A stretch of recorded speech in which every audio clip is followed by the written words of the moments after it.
Hello everyone, I'm Ruby Larkspur. Welcome to the garden. This video is my first, but I hope it's one of many you will join me for. Today's video is something I've considered for a while, and I've posted art of it on my Instagram, link in the description. Basically, I'm redesigning a few characters, specifically a few female characters who have been used for a lot of fan service and sexualization, and I think they deserve better. Let's get started, shall we? To start off our redesigns, we have Momo Yaoyorozu from Kohei Horikoshi's My Hero Academia. It's pretty hard to ignore the glaring issues with her costume. As a note, I'm not willing to accept that Momo needs to expose that much skin every time she's at work, especially as an underage student. We need to remember, Momo is 15 at the time of her debut, and is only 16 in the current point of both the manga and the anime. As a result, I have redesigned her costume to be much more practical, as well as be more appropriate for a teenager. But as it's established in My Hero Academia that some quirks, including Momo's creation quirk, require exposed skin, I also worked with that part in mind. This isn't a rewrite of the series after all, so I'm not changing rules, just redesigning some of the characters. The first thing I did was move the opening. Instead of being on her front, leaving her chest very exposed and at risk of a slip, I moved it to the back. However, this doesn't mean Momo is unable to make creations out of her front anymore. Aside from the open back, that opening can extend thanks to a closure made with special support tech.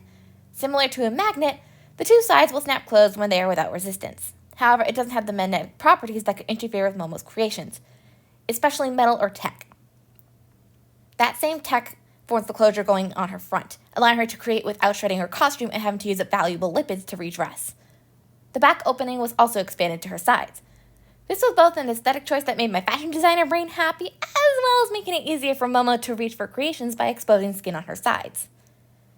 However, this still leaves the issue of vital organs and her torso still being in the open, so my next addition was a capelet. This allows her to protect herself, and it's both detachable and loose enough that it is unlikely to interfere with her bigger creations. It's made of something similar to Kevlar or even just Kevlar itself. Either way, protection. Next is the visor and wristbands I added to her costume. Both the wristbands and visor are programmed with an AI that can tell Momo the composition of more complex creations. This is to replace the book in canon that she has on her butt for reasons. Hey, Horikoshi! Why does she have a book on her butt? Why does she even have a book? What if she loses it or gets crispy because of Bakugo or Todoroki? Or even her being in proximity to fire? So butt book is gone. It is in the ether. It no longer exists. Shut up. You'll also notice she has real footwear now because we aren't daft. Kudos to Uraraka and Momo for wearing those, but most of us would rather avoid twisting an ankle mid-fight. I apologize if the volume startled anyone. My next addition was the biker shorts, instead of placing her in a leotard. This is just the better option from a comfort perspective. Momo is running around and most likely sweating as a result of that, and chafing is not fun to deal with. Heat rash is a very real problem, and nobody needs to be dealing with the discomfort that causes. The final design choice I made was her belt. As it no longer holds the now non-existent book, and seems to serve no other purpose, I made it so the sections are full of food that is small while still being rich in calories and fat, the latter of which is very important for someone who needs lipids, aka fat cells, as fuel for their quirk. I'd ask why Momo never went to FatCom for the work studies, but I think we all know the answer to that question. And here's the completed creator redesign. Fun fact, the design was an improved version of a design I did a year or so back. I looked at that design and figured I could improve on it. And here we are! Let's move on to the next character. Our next design is Mitsuri Kanroji from Koyoharu Gotouge's Demon Slayer.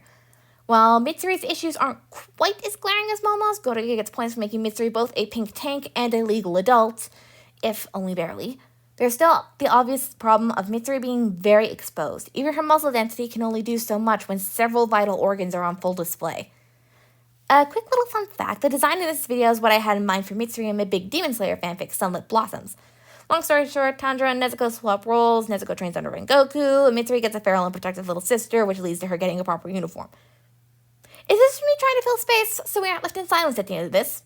Yes, I'm not afraid to admit that. Also not afraid to admit this is a shameless plug. I really didn't do as much for Mitsuri as I did with Momo, or the next character in this video. No super major design changes other than de-perving her look. But I still thought it was worth sharing. The first thing I did was close the front of her uniform. Again, de-perving. I know there's a canon reason for her uniform. Pervy Kakashi gave her a skimpy uniform, tricking her into thinking it was the real deal.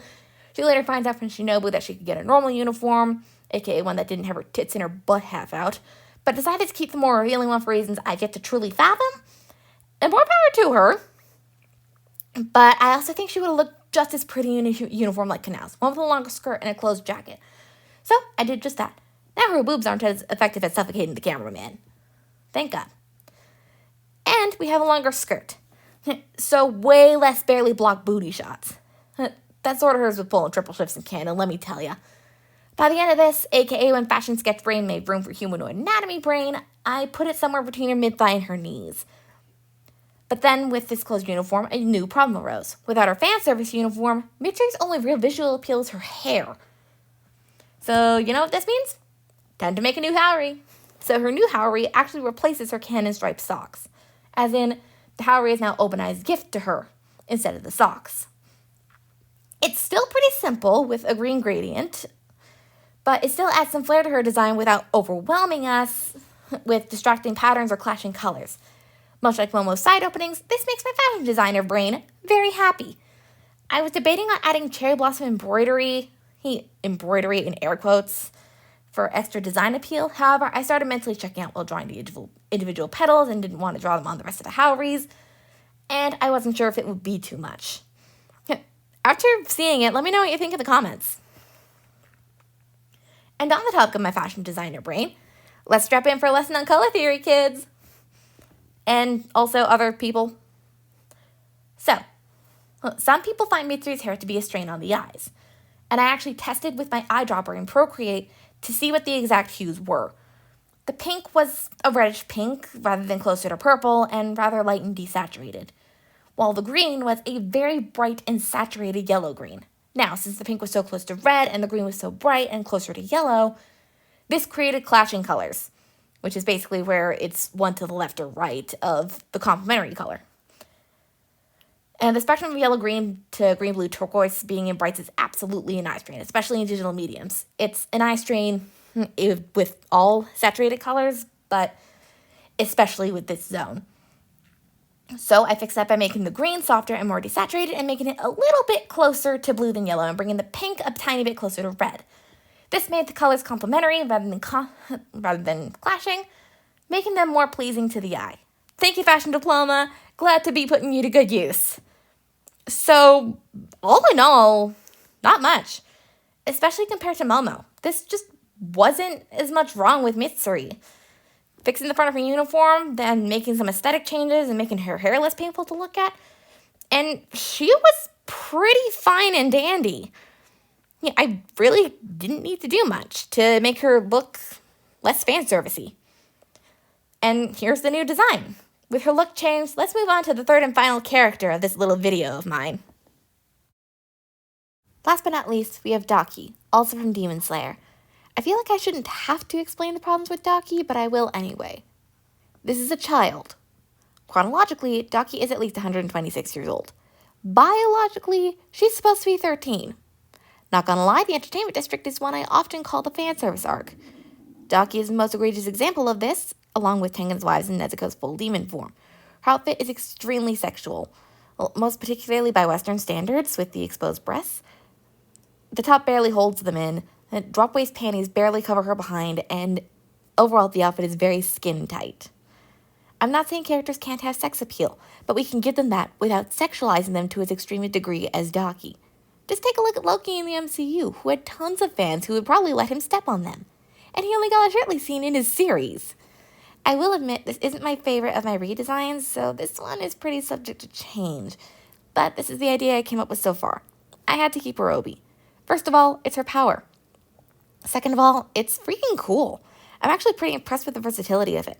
It's a weapon, one that could cause a lot of damage, as we saw in the fight between her and Tanjiro. It's also a stealth weapon, being used to travel through the entertainment district so Daki can get food without giving herself away, which is genius. And lastly, it's a shield, and a pretty tough one from the looks of it. If this sounds like I'm hyping up Daki, that's because it is. And I am. I know she's derided as the weakest of the upper moons, but she has her strengths and deserves more credit than we give her. First of all, she and Gyutaro are a team, a unit, a package deal, and they both had their roles in their little team. Gyutaro is the offense, obviously, but Daki is the defense, as well as the one to soften up their prey and find their food, While demons have infinite stamina, even the strongest Hashira can only go so long before they start shutting down from the lack of energy.